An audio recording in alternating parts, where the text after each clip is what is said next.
So let's move on to the next section. It's rehearsal letter A. So this section is known for its accents within a swirling storm of triplets. This is where your Schradik comes in handy. So I'm going to play this section with forte. Here I'm going to start with the Kole, strong.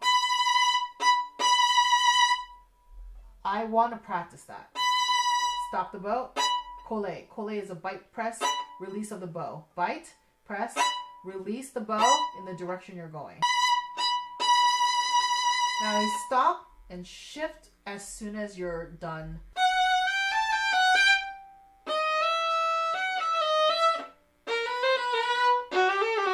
So the way to practice this, step 1, practice the breaks. Plant and then bow. Plant the fingers and then move the bow. Plant the fingers and move the bow. This is a horrendous mistake that a lot of people make. Look at the timing of my bow and my fingers. Hold on, let me do it the wrong way.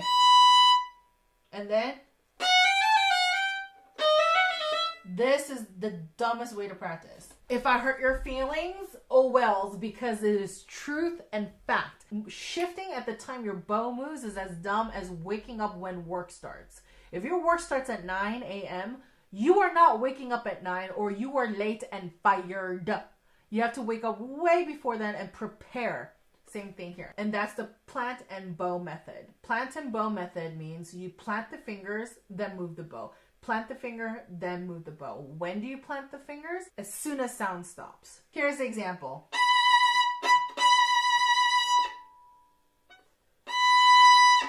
The bow stops. I'm over-exaggerating the ugliness.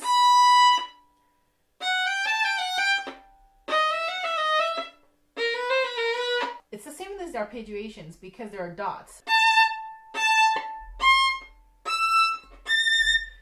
Did you see that? Fingers planted before the bow, always. Even to take away the accents and to play this at a redonkulous tempo, you can hear the beginning of each group. Now, we're going to add the actual accent. So a lot of people think that accents here mean different things. We will talk about the interpretation.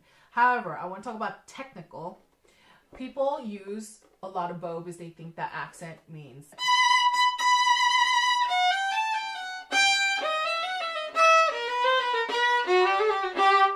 Okay, this is cut time. I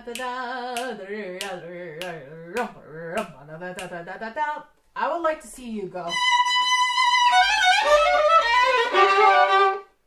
Like, really? No. We always practice to perform. So if we're not going to perform like that, we don't practice like that.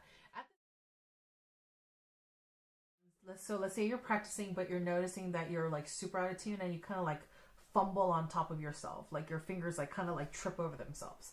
Then here is a practice technique for you. First, we're going to fix the intonation issue, which means we're going to divide everything up by cells. This will help you with the intonation and coordination. Each of these slurs and the accents will be one cell. So this section is just 4 cells sewn together. We play the first note of each cell. So the B we obviously start with, and then we do F sharp, D sharp, A sharp, F sharp, and we go all the way to the E. B, F sharp, D sharp, A sharp, F sharp, and you want to practice that with what we talked about earlier where the bow happens after the finger has been planted. Now we put this into context. We're going to play the last note of the previous cell and connect it to the first note. So that's going to be B, F sharp, G, D sharp, E, A sharp, B, F sharp, and then B, E. So why do we do this in one slur even though that the music has them on separate bows? As soon as you play, you'll understand.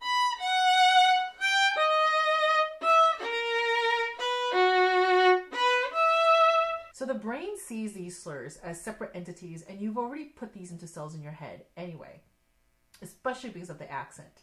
However, most people don't think about these sewing. Remember how I said these are 4 cells that are sewn together?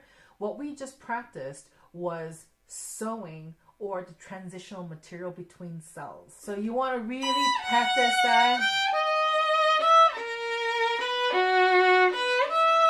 The reason why it's slurred is because all your problems are exposed. Meaning if you're doing, that means your shifts are just too slow. And when you play this in real life, you're going to hear a lot of mess. It is better to clean that up and everything crystal clean, because when we talk about interpretation, we're going to talk about what period Mendelssohn is from, and the integrity of his music. So it is always easier to add slides later than to be messy and then try to clean it up in the second unit. So now that you've gotten your first notes correctly, you know how to transition from cell to cell. We practice the cell itself. So you do one note at a time.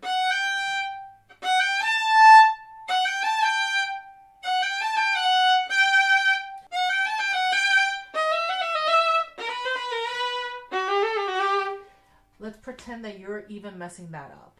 Like just playing the cells. Move. Move.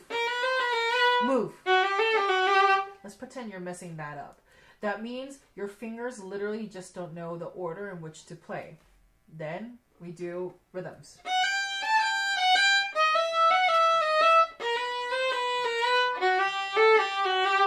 And that goes in the following order.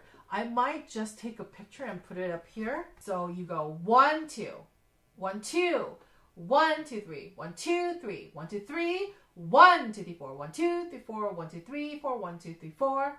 And you can do this all the way to 6, 8s, and 12s. I've noticed that in my practicing, just doing the first 4 is sufficient enough. So here are the rhythms, but I'm going to show you 3 different ways to play it with rhythm.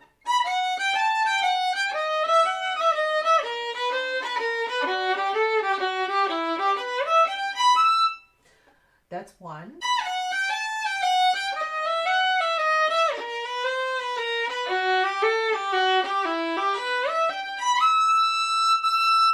This is where your bow moves on certain beats, like meaning the down beats.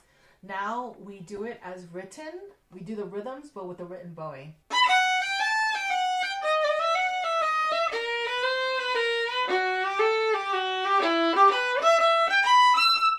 And what you'll notice is the last one is extremely difficult. Now, this is how I teach Paganini's. This is how I learned Paganini's when I was injured. So the brain is funny. The brain gets bored easily. So when the brain starts to shut off and it's your body just moving, that's how things start getting injured.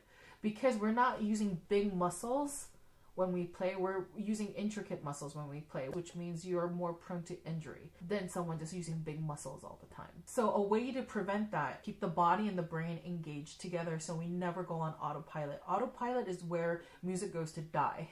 It has no soul, it has no purpose. So when you feel like you're like kind of losing it, then change the bowing up, because it's going to produce the same results in your fingering, which is coordination, and you get to kill multiple birds with one stone. So that's how to practice this section. After you get all your rhythms, you'll notice that you don't need to go so slow on the metronome. Build up for 10 to 15 minutes.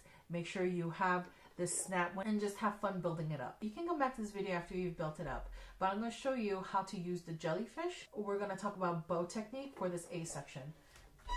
I'm going to have to go on my tippy toes for this.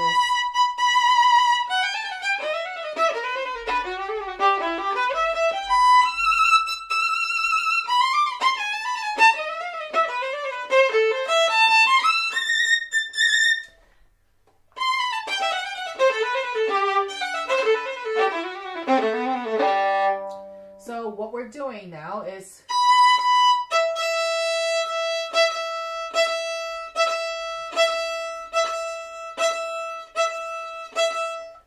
this is what I call the jellyfish. When we go down, the jellyfish expands when it goes down. Same thing with our hand. It goes down. When the jellyfish wants to go up, it squishes all the water out, contracts, and it moves up. This is the same methodology with our body. So remember, we always try to use our body according to its design. So the way you want to get some speed, the collé, I'm doing a very brute force collé right now.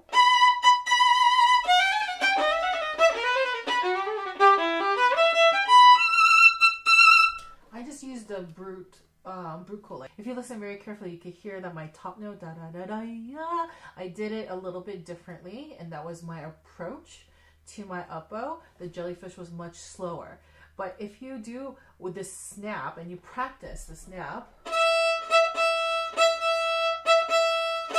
and I would practice this as part of your rhythms, like long, short, long, short, long, short, long, short, long, short, long, short, long.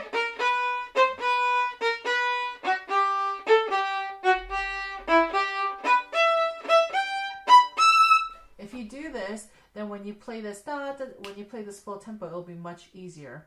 I use zero tension to make those accents. Literally, if you look at the bow, hair and the wood barely touch. It only touches one time for that pop of the collé. But even then, it doesn't smack my stick all the way down to the hair because I'm playing with complete relaxation and freedom. I am just using momentum. I'm using angle and momentum to create these big sounds. If you have been taught collé, hopefully you were, since Suzuki Book 1, Song 10, you'll know how to utilize this tool. It just goes a little bit faster. That's all. Now let's move on to one of my favorite sections, which is the G string passage.